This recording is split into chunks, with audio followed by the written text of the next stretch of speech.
വിഷുവായിട്ട് ഇവിടെ നിന്നൊന്നും കിട്ടാതിരിക്കില്ല. ഹലോ ആടാ നീ നിന്റെ മതിലടിയത് പറിക്കേ ചെറിയ വിളിക്കണ കണിക്കൊന്ന് പറിക്കേ. ആരോട് ചോദിച്ചിട്ട്? ഇല്ലാത്തവ ഉള്ളവന്റെ വീട്ടിൽ കയറി മോട്ടിക്കണമെന്നാണല്ലോ കർത്താവ് പറഞ്ഞേക്കുന്നത്. അങ്ങനല്ലല്ലോ, ഉള്ളവ ഇല്ലാത്തവന് കൊടുക്കണമെന്നല്ലേ. നിങ്ങളെ തന്നില്ല, അപ്പൊ നിങ്ങളെ ബുദ്ധിമുട്ടിക്കാതെ. കണിക്കൊന്ന എന്തിനാ?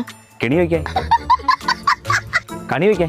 വിഷു എന്ന് വെച്ചാ എന്താ? വാമനം മാവേലിയെ ചവിട്ടി താഴ്ത്തിയ ദിവസമല്ലേ?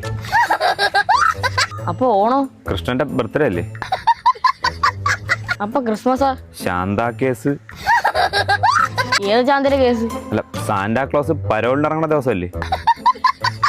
എന്താ അവിടെ? അതെവിടെ നിന്ന് ഒരു കിളിനാദം? ഒന്നുമില്ല മോളെ. മോളാ? ഈ ശരീരത്തിന് ഇത്ര നല്ല മോളാ? ഒരു കള്ളൻ. എവിടെ? പിടിയവനെ. എന്റെ അമ്മാവന്റെ വീട്ടിൽ കയറാൻ മാത്രം ധൈര്യം അവന്.